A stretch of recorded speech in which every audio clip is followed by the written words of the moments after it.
Good morning and good evening to our friends in Poland. I'm Rabbi Bachir Torshio of the JCC here in San Francisco, where I am a senior Jewish educator. Welcome to our program, Dispatches from Warsaw. I'm here with Alexandra Makuh of the Toby Center for Jewish Life and Learning in Warsaw, and Marta Sarasin, the interim CEO of the JCC in Warsaw. Before we begin our program, just a few housekeeping details. Today's program is being recorded so that it can be viewed on the JCCSF YouTube channel and shared with all of you later on and folks who can't be with us today. The format of our hour together, I'll provide a little background on how this program came about, then introduce our panelists who will share insights on what they are doing and seeing in Poland. And then we'll have time to take questions from all of you. You can place your questions in the chat and we'll try to get to as many as possible. We're doing something a little different today, a new format for us. So a group of my colleagues at the JCCSF have gathered and they are live in the room right next door to my office here. And of course, we have our friends from Poland and all of you joining us remotely. And now to our program. I am so pleased to welcome two remarkable people who are joining us from Warsaw, where it is currently 8 p.m. But before we meet them, I'd like to start by sharing briefly how and why today's conversation came about. In March and April 2021, Russia began a major military buildup near the Russian-Ukrainian border that lasted through February of 2022. During that time, 190,000 Russian troops massed on the western edge of Russia, leaning into Ukraine. Members of Putin's government repeatedly denied having plans to invade or attack Ukraine and insisted that the Russian army was engaging in military exercises. On February 18th of this year, President Biden gave a televised address that called for Putin to de-escalate and return to the negotiating table. President Biden confirmed what US intelligence had gathered, that a Russian invasion into Ukraine was imminent. In the early hours of February 24th, Russia invaded Ukraine, causing Europe's largest refugee crisis since World War II. More than 9.5 million Ukrainians have fled their country. The war has also caused a major food shortage in the region and significant global economic instability. In the days after the Russian invasion, I connected with our colleague, Shana Penn, the executive director of Toby Philanthropies. I also spoke with my colleagues, Elise Lieberman and Alexandra, who work at the Toby Center for Jewish Life and Learning in Warsaw. They all made my journey back to Poland possible. The Poles and Ukrainians I met and spoke with all expressed concern that the crisis will fall onto the back pages of news. It's just so easy to normalize catastrophes when we feel that we cannot make a difference, or there's so much dissonance, violence, and suffering around the globe that our hearts and minds simply can't hold it all. And so I share their experiences with you, keeping this conversation and our response efforts alive. With the blessing of the JCCSF and organized by the Toby Foundation, my daughter Renee and I made our way to Warsaw this past May, greeted at the airport by Elise Lieberman of the Toby Center, and she brought us snacks and hugs, and off we went to help and to bear witness. I think we have a picture here, yes. So this is the people that we will meet in a moment. This is Elise, myself, my daughter Renee, Alexandra. This is Kaja and Pavel. And now I'd like to introduce Alexandra Makuh of the Toby Center for Jewish Life and Learning, who will share about her work, and then we'll hear from the interim CEO of the JCC in Warsaw. Alexandra, welcome. Welcome, Bashir. Pleasure. Can you please share with us a little bit about your work at the Toby Center in Warsaw, specifically what that looked like before February 24th, 2022? Yes, absolutely. I just wanted to emphasize that I'm really honored to participate in this program that tells about the events that are so relevant to us, believe it or not, regardless of where we are. As you mentioned, this what is happening at the border has been happening is the largest crisis, humanitarian crisis since the Second World War. I was born, I would like to include those details. I was born in Krakow and in a very particular household. My father runs the Jewish Culture Festival, the Krakow Jewish Culture Festival. And thanks to that, I have been exposed and immersed in Jewish culture since I was actually born. And then when I was about to choose my career path, I was invited by Shayna Penn, director of the Toby Philanthropies, to Berkeley for 2 years for an internship. And later on, I moved to Warsaw, I returned, and since then I have been working with Helise Lieberman and our team at the Toby Center. We have been growing our programs, which are mostly educational programs and heritage tours. You know, the work looked, we have been organizing programs, tours until February, where out of sudden we instantly decided that we have to also do something to help the Ukrainian refugees. It was decision without any hesitation. Since the beginning, we have been working hand in hand with many other Jewish institutions, including JDC, Hillel Warsaw, JCC Warsaw, the Office of Chief Rabbi of Poland.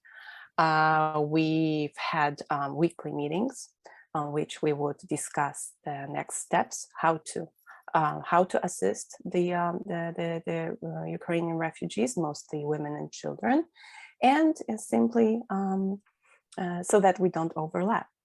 And preparing short term, because we have to remember that when the war broke out, we were just reacting on an everyday basis. And with the time, we also started to working on a long-term strategies.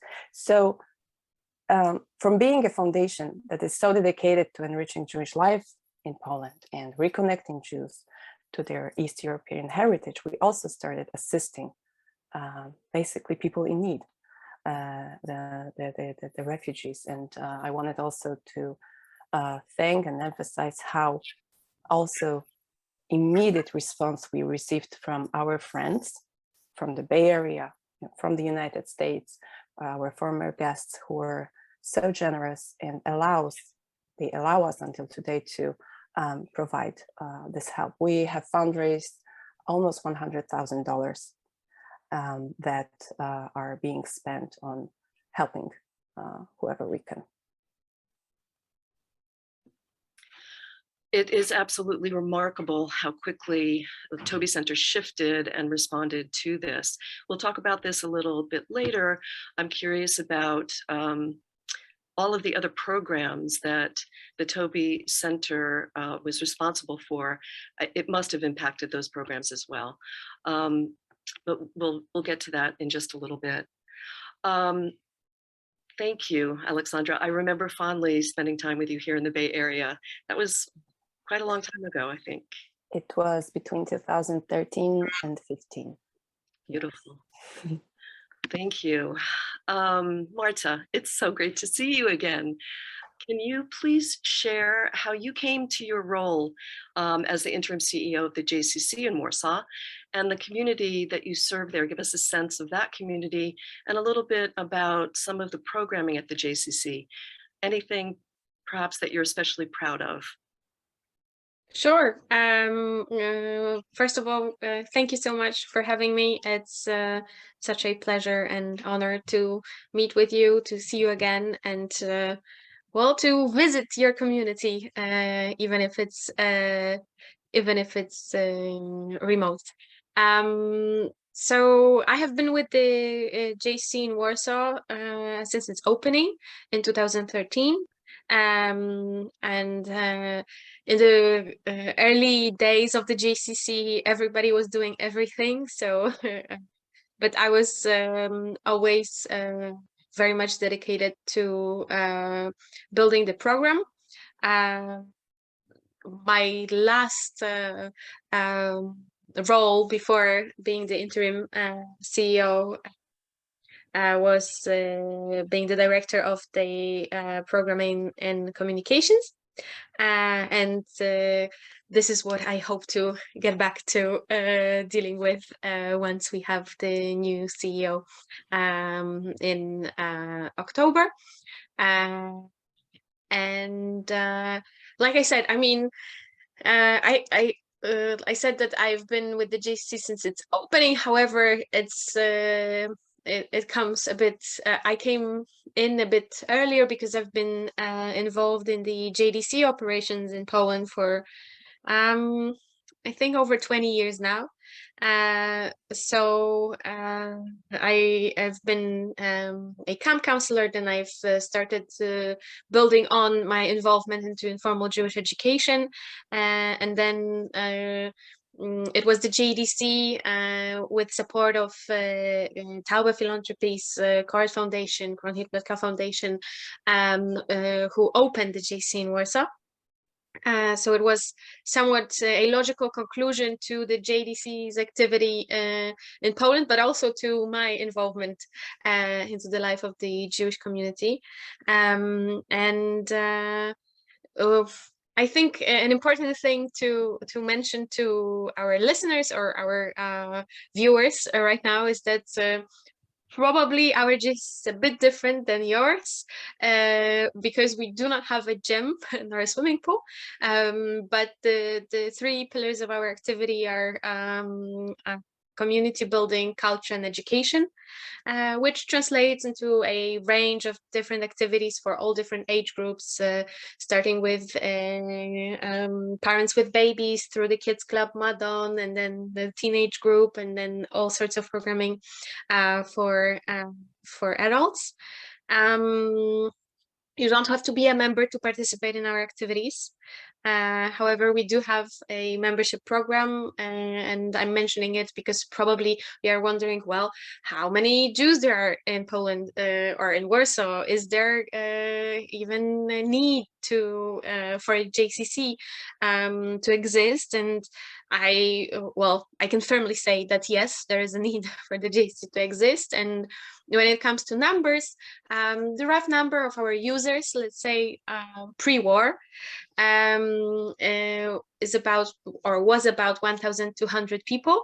And obviously not everybody shows up on the same day. Some people use our programming occasionally. Some people just enjoy our bucket of brunch from time to time. Some people come regularly for different activities, and they bring their family members. However, since the Russian invasion in Ukraine, we are looking at our community possibly doubling in size. So it is also we are in a moment of transition when it comes to numbers as well. And I believe it's very difficult to choose your favorite child. And I feel like our programs are so close to my heart that I think of them as of my children. But considering my own story, and I grew up in a non-Jewish environment, I come from a mixed family, and I will not hesitate to say that the foundation of my Jewish identity has been laid by my summer camp experience. So I believe our summer camp Atid maybe one of my favorite programs that we run. And even though we are JCC Warsaw by name, our summer camp is for kids from all over Poland, and we don't have our own facility, so we rent a facility and then bring up to 100 kids to have their Jewish experience in the summer. And I think I should cut my speech right now because we're running out of time. Thank you. Marta, thank you. You both touched on this in your opening remarks about how things have changed so drastically. I'm astounded that a JCC that serves 1,200 people could double in size. I have been to your JCC many times, and it's a small space. I know that when I was there, I was told, and I'm not sure if this is accurate, but the preschool that is usually on that second floor and the third floor had to be moved out to accommodate Ukrainian children in a daycare. So that just the mere fact that things have to change that much, I mean, structurally, is remarkable. So what I'd like to ask then, Alexandra, we'll start with you.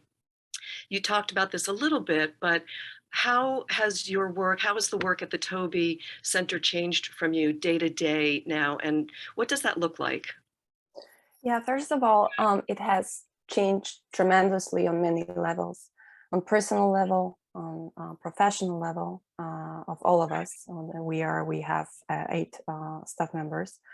And since the very first day of the war, our general tour manager, Jakub Wysiak, went to the border with his own car and just started offering rides for mostly women and children to the safer places in Poland, mostly to Warsaw.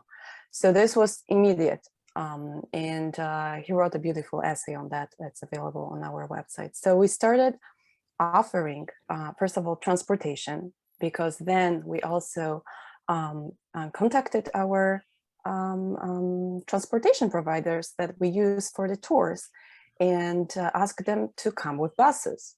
So from a small Jakub's car to bigger transports.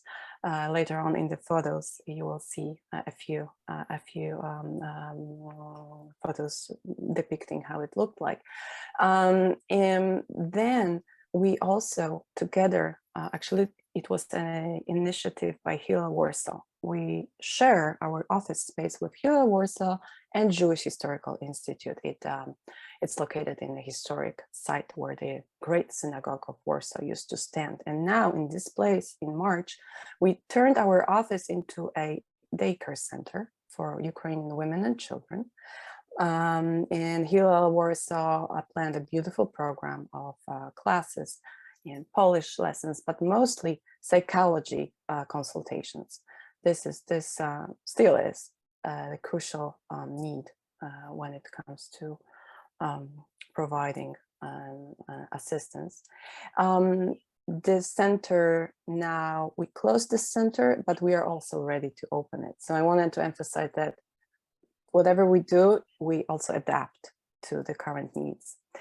Then we started purchasing food and medicine and ship it to the border and to the institutions that were later on delivering it to those in need. We have been doing it on a bigger scale between February and I would say April, May.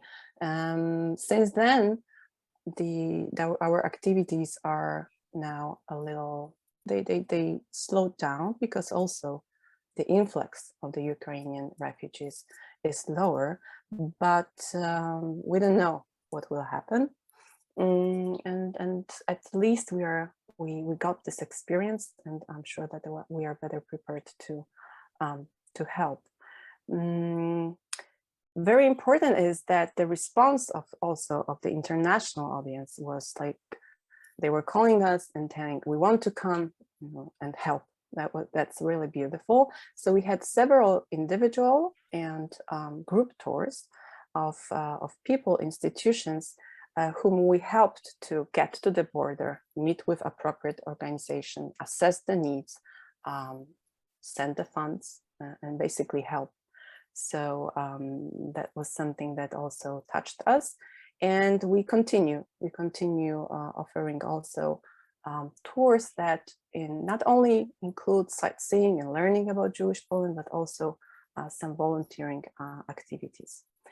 And I believe that this part of our activities, of what we do, will become a permanent part of our mission. Because we have to remember that the time for those Ukrainians who will decide to stay, the time of making sure that Poland feels home will last, and whatever we want, whatever we can, we will do to ease that process. I wanted to ask about that. You mentioned that the influx of Ukrainians into Poland has slowed. Do you have any sense of how many people are, what people's plans are of staying in Poland, of going somewhere else, of returning back to Ukraine? Yes. What are you hearing? From my personal discussions in simple conversations that I had at the daycare center or at the other refugee centers, is like that basically most of these people want to go home.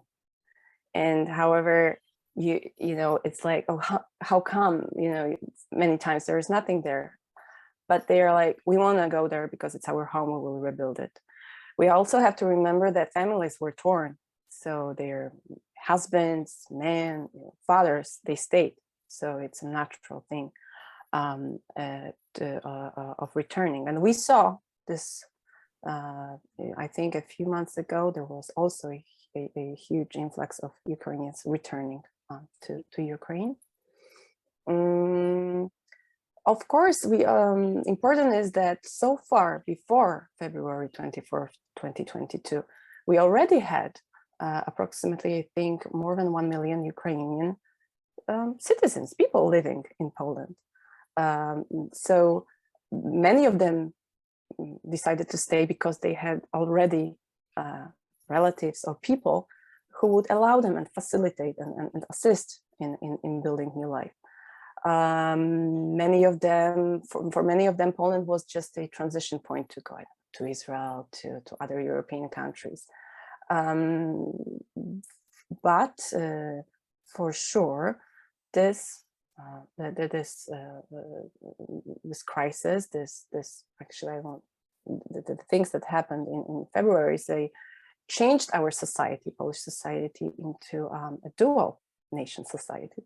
And this is something that I'm not sure that everyone understands yet, but it's a huge also chance for Polish society. So I just want to again say that it's complicated.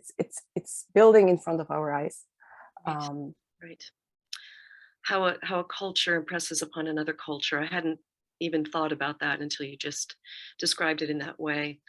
Alexandra, I know that before we move on to Marta here for a moment, that you've got some photos that you shared with us that we'd like to share out, and you can tell us what's happening here.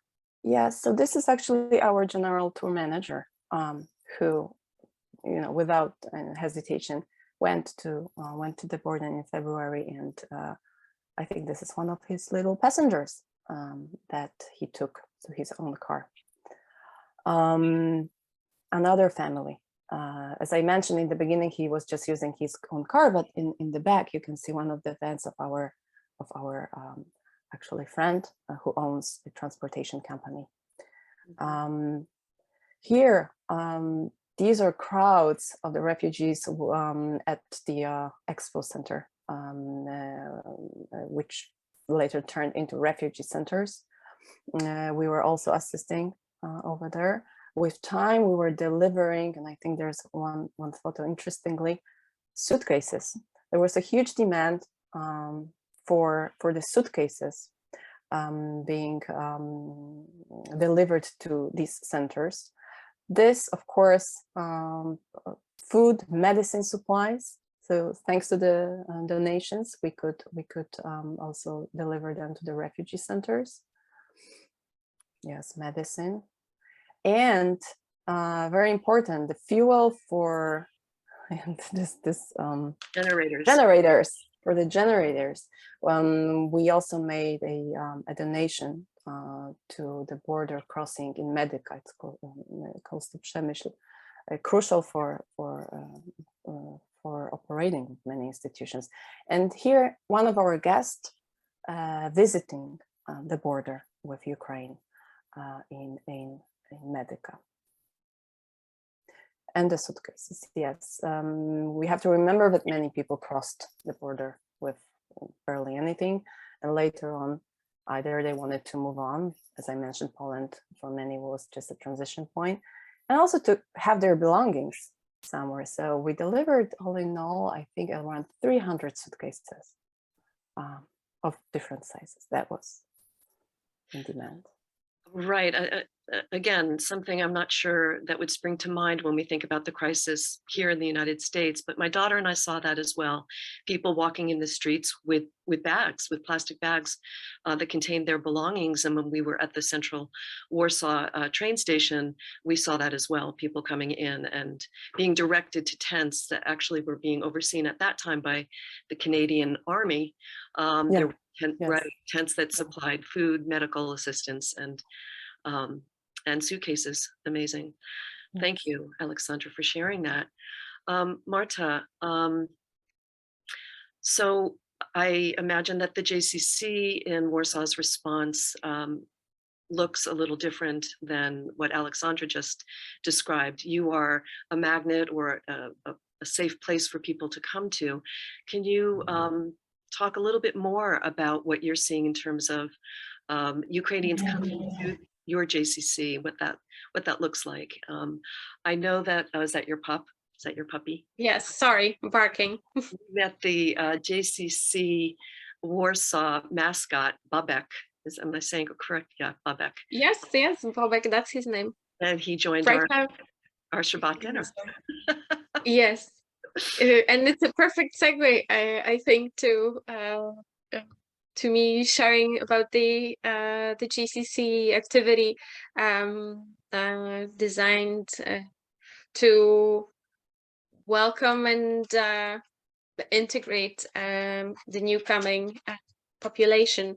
However, before I get to the Shabbat dinners, I think I would like to emphasize that Ola Alexandra has mentioned that that since the very beginning, different Jewish organizations from Warsaw have come together to create a unified front to address the crisis. And what I want to emphasize is that sure, we are a Jewish community and we are Jewish organizations. However, the help that we offer is by no means only directed to Jewish Ukrainian refugees, but to everybody. And it was clear to all of our partners, of our partnering organizations, that it didn't matter, and it doesn't matter whether somebody is Jewish or not. They need the help all the same. And maybe while I'm speaking, I can ask Christopher to share the photos that I sent in, and you can just change the slides whenever you want, because I just send in some materials because I know it's easier to listen to when you have something to look at. And you can see some pictures from our program that is actually happening right now. It's a day camp, Kef Bekites, that we organize with the Toby Center, but also Hillel Jewish Community of Warsaw, and with support of different international partners. And we have about altogether, I think it's almost 100 refugee kids from ages from 5 to 16 who have been enjoying their summer experience for the past 4 weeks, and you can see that they're having fun, but what you cannot see is that on top of having fun, they also had fun learning, actually, and having Polish classes, English classes, and math, so that they could so that we could help them get into the Polish educational system come September. You have mentioned that, or you have asked about people's plans for the future, and from what I have seen is that that several families are in this situation, that they don't know what will happen next. And since it's the summer, it's a comfortable situation not to have plans yet. However, the closer we are to September, when the school year starts, the more imminent is the moment of decision. And I feel like a byproduct of our day camp that we didn't think of is that several of the families, several of parents of the kids participating in the day camp have asked us how to enroll into the Lauder Morasha school, the Jewish school, because we are having the day camp in the building of the Jewish school. And yes, we have thoughts. The project was one of the goals of the project was to well, not to introduce ourselves, but to make these connections with people who have come, and to for people to understand that we are there and we can offer different things to different people. But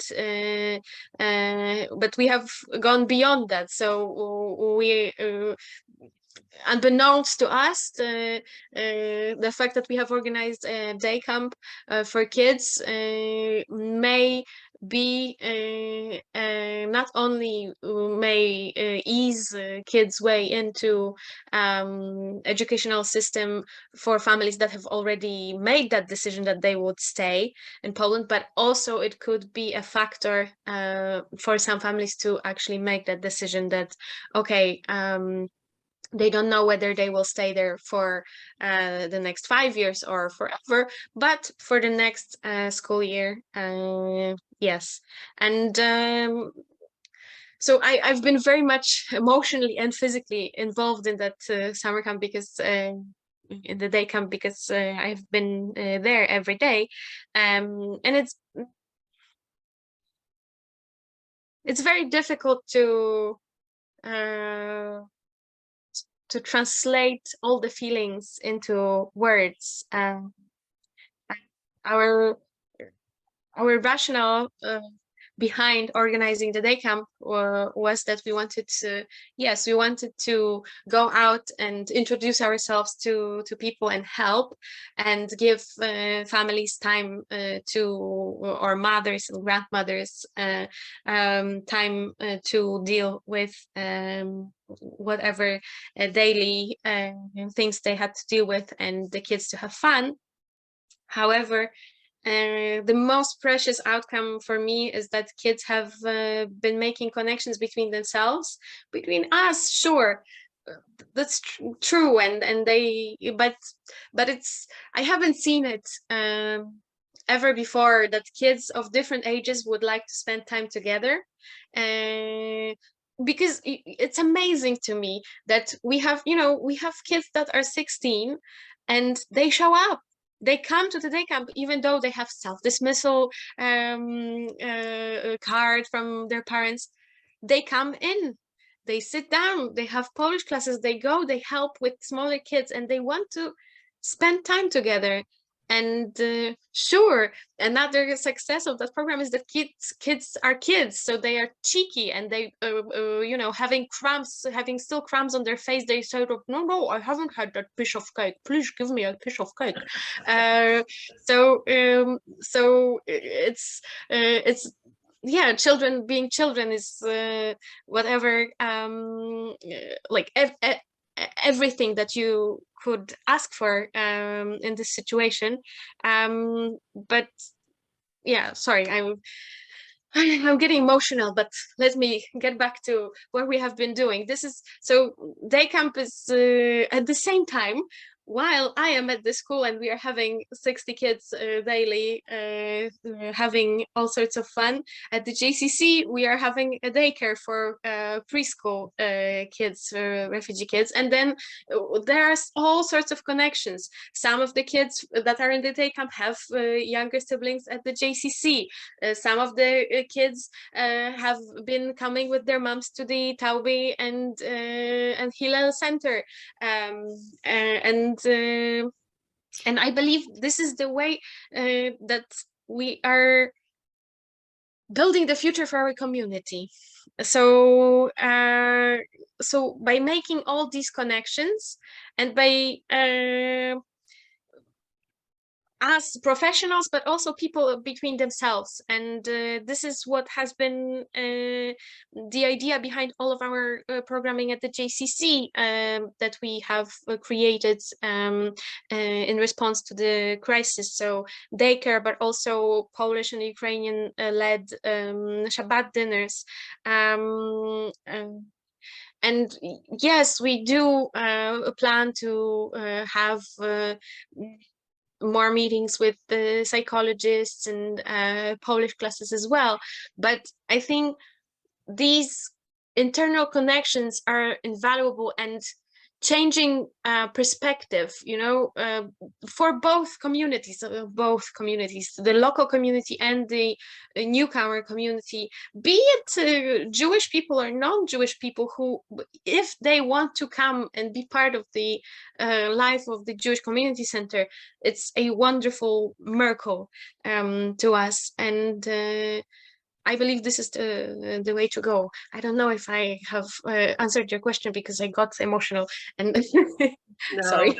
you brought me along, and I'm sure our listeners as well, on that emotional journey. To call this a success, what you are doing, really, it's just a rousing success. It's just amazing. I saw it when I was there as well. I wonder, Christopher, just quickly before we get to our questions, we have a lot of questions coming in. If we could, we didn't look at my photos, and we don't need to, but there is one photo of a Shabbat dinner at the JCC in Warsaw that, Christopher, if you could bring that up, that'd be great. And we'll begin taking questions. So I'll just put this out to both of you. It's interesting. Oh, there it is. So there's Marta, and there I am, and Babek is off to the side. We can't see him. And you mentioned several times that people who identify as Jewish, people who are not Jewish, people who are atheists, whatever the case might be, all are welcome. And I experienced that at this Shabbat dinner. It was really, really beautiful. So a question did come in about that, about who you serve. I'm looking down at my phone because the questions are coming in over text for me. So somebody wants to hear about the general morale of the Poles. What are you seeing in terms of exhaustion, anxiety, indifference? Clearly in your organizations, there's a lot of energy around this effort, but what's the general sense of the Polish community about this crisis? I mean, for sure, the initial response, and it's been remaining on a high level, I think, for, today is 6 months, basically, almost, since the start of since the events of February and the invasion. But the response and morale, it was phenomenal, the way Poles responded. And I want to also emphasize that these are regular citizens who offered the shelter, the housing, many of my friends invited Ukrainians to their homes and allowed them to stay for a long time, as much as needed.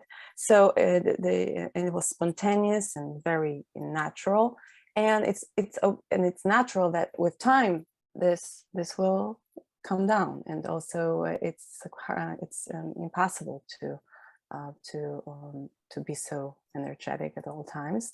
But also the Polish government did a good thing and accelerated the process of getting, I would say it's like social security number, to translate it for Americans, and which allows those Ukrainians to get health care, the social security, and work and work permit. So it's something historical for sure. What happened, and there will be issues for sure, as they always are. But for now, I must say that it's still really, really positive. Of course, there happen things that are an incidents, but in general, the way Ukrainians have been accepted and are integrating is going very up in a positive way. So thank you. A question is coming in from Ilana. Let's see. Thanking both of you for all of the work that you are doing and what you've presented here. And our question is, many have left without proper documents. You just mentioned that the Polish government is giving Social Security. I wasn't aware of that. That's incredible. And the question is, I have relatives that are afraid to leave Ukraine because they don't have passports to travel abroad. Is there a solution to that you're aware of? How are people coming across if they don't have a passport, or they're at home in Ukraine and they want to come across, but they're not getting information about what that might be like when they get to the border, being turned around, or what kind of assistance might there be at the border to make that possible for people to come in? I can share from an employer perspective, and as far as I understand, I don't know if it's still works, but in the very beginning, you didn't have to have a passport. You didn't have to have an ID to cross the border. Everybody was allowed. Of course, there are limitations. Every white person was allowed to cross the border without documents, because yes, our country, our government showed up in a positive way, but also because this is the stranger that looks like us, speaks almost the same language, so it's a better stranger, it's a better refugee than other refugees, because we have had refugee crisis already in Poland, when we still are having a refugee crisis, not only Ukrainian refugees, but also on the other border. But I don't want to get into that because it's just heartbreaking.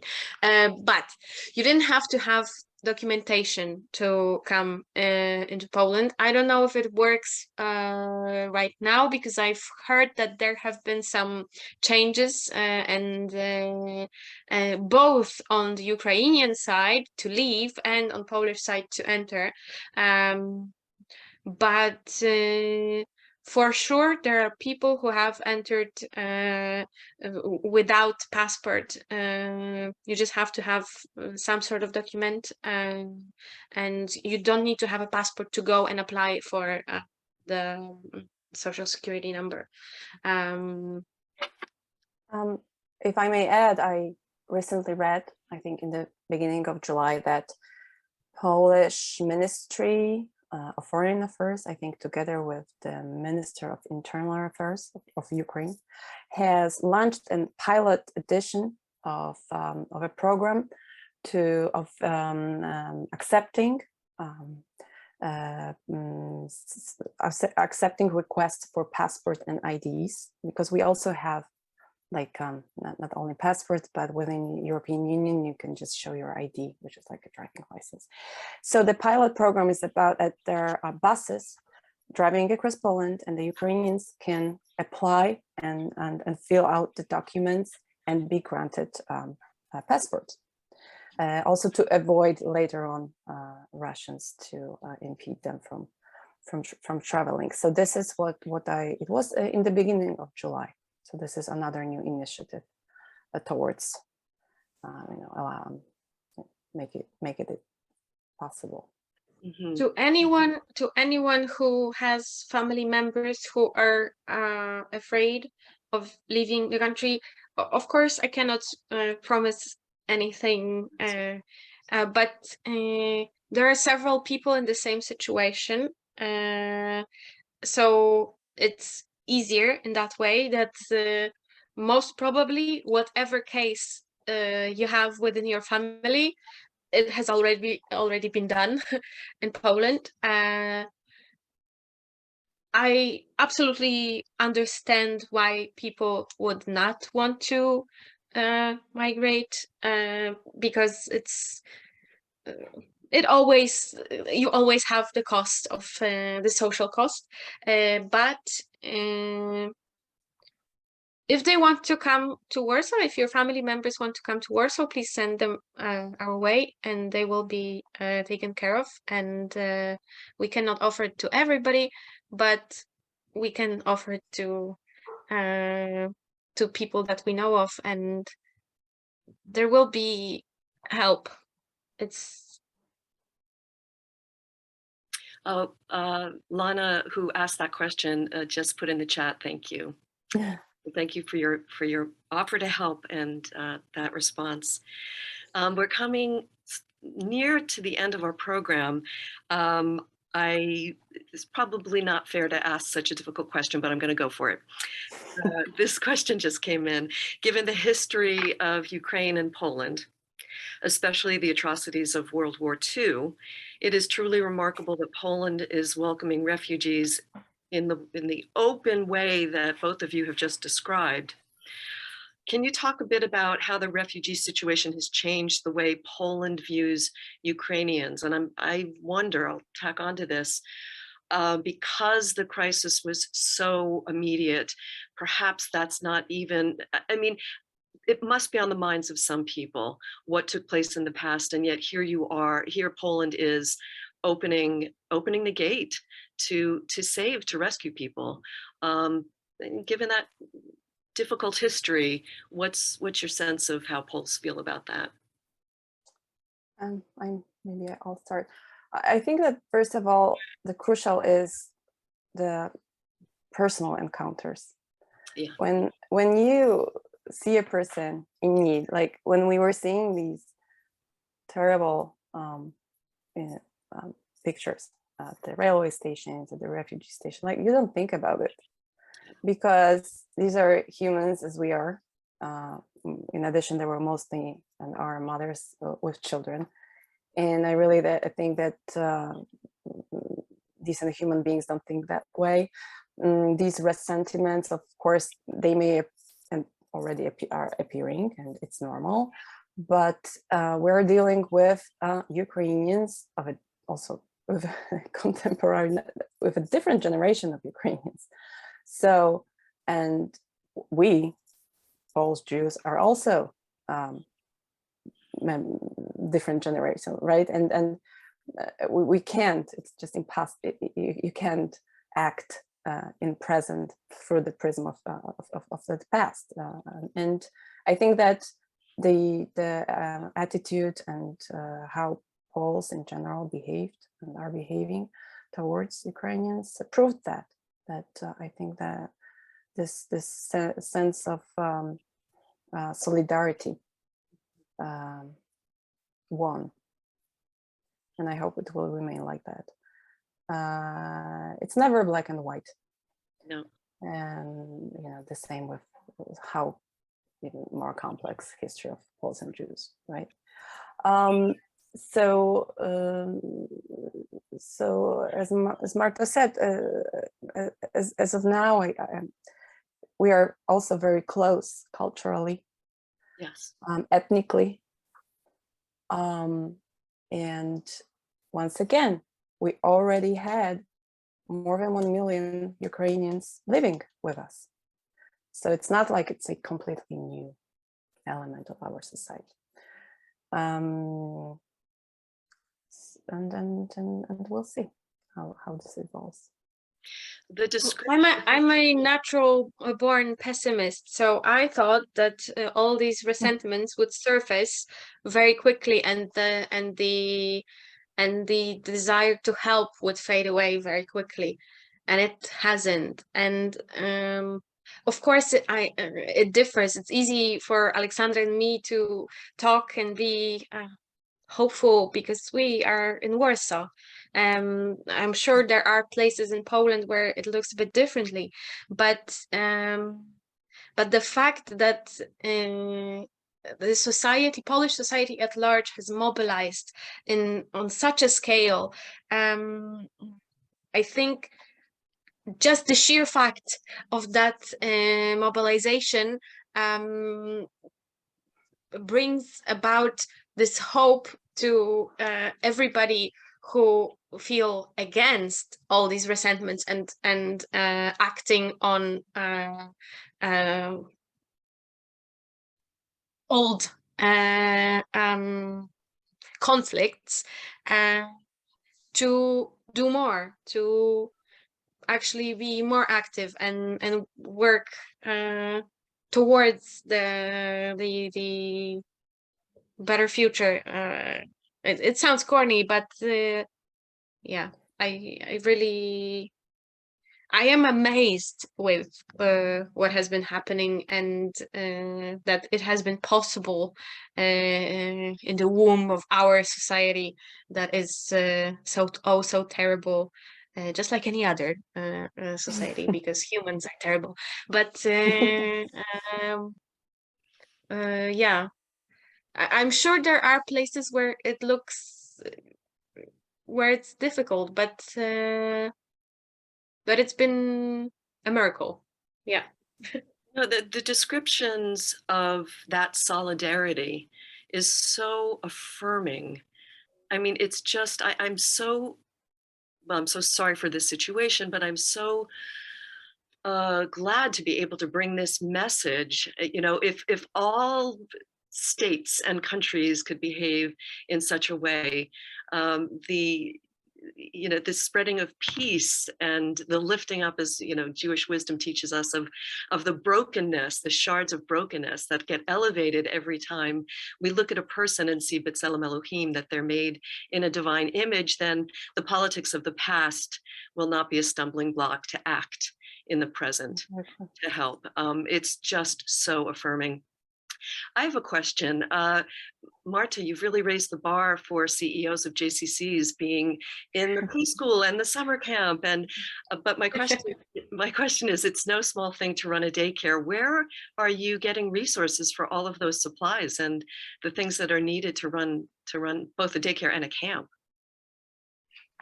So like Alexandra said, we've been extremely lucky to be supported from all around the world. Our day camp has had several mothers, not only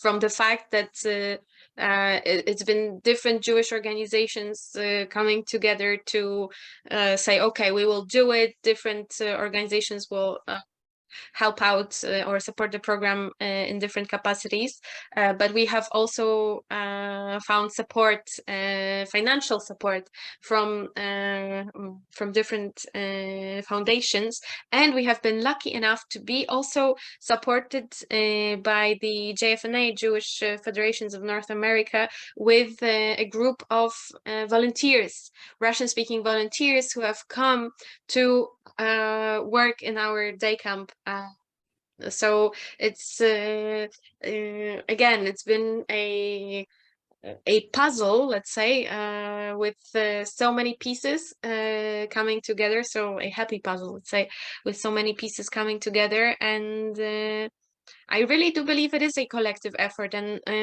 within that, yeah, the example of the day camp, it shows it so perfectly, that it's not only a collective effort of local organizations, but also from organizations from all around the world. And yeah, it wouldn't have happened. It wouldn't have happened without the support from American Jews. This is, I mean, because we are Jewish organizations, so the yeah, we wouldn't be able to help. It's a perfect segue to our close here. A question just came in about how people can help. And so, Christopher, if we can bring that slide up. Here you go, friends. Donations can be made to the Toby Center, earmarked for the Ukrainian aid effort, and funds from funds that are donated there will then be sent to the JCC in Warsaw as well, is my understanding. So you can take a moment to jot that down. I am just overjoyed to be with both of you here this morning, this evening. I want to thank you both again personally for your openness to me and to my daughter when we were there with you in May. We will be returning, I think in August, I'm not sure at this point. Before we close and say our thank yous, again, Christopher, if you could bring up, I do want to show one photo and sort of give a shout out to my daughter, who, she lives in Los Angeles, I'm here in San Francisco, and she went around in her neighborhood and she took donations from families with small children, and she brought a duffel bag full of toys and things to bring to the children at the JCC preschool, Ukrainian children. And there's a picture of that. We may see it, we may not. But one thing that really that moved me, that really moved her, was she brought a bag of jewelry, and the children, boys, girls, everybody just donned themselves in jewelry. And the next day we went back in the morning as children were being dropped off at to the it's not a preschool, it's it's a daycare. The daycare. And one of the girls was saying goodbye to presumably her mother, and she turned around and then she ran after her mother and she said something in Ukrainian that I did not understand, and it was, "Where's my jewelry? Where's my jewelry?" And her mother pulled it out of her bag and she put it on, and all was right in the world. So it was, we really so appreciated being part of your community. I don't have words really to fully thank you, your organizations, you individually, your networks, the people that you are working and living with, and the way that you've responded, and for sharing this story with all of us. Thank you. And let's see, there are so many people that I want to thank. My wonderful colleagues here at the JCCSF, Christopher Cornell, our production and technology manager, who's helped us out with this program, Cecily Rogers, program assistant, who helped fielding the questions, our very creative marketing team, and Stephanie Singer, director of arts and ideas, who is really the brain center of all of these programs. To the Toby Center for Jewish Life and Learning for making my and my daughter's journey to Poland a reality. Thank you to Shana Penn, whose work in the Jewish community alongside you here and there has far-reaching positive impact, important impact. And for all that you do in the community building, in the teaching, in the serving, for showing up, and for staying up late this evening to be with us. Just the greatest gratitude to you, Marta and Alexandra.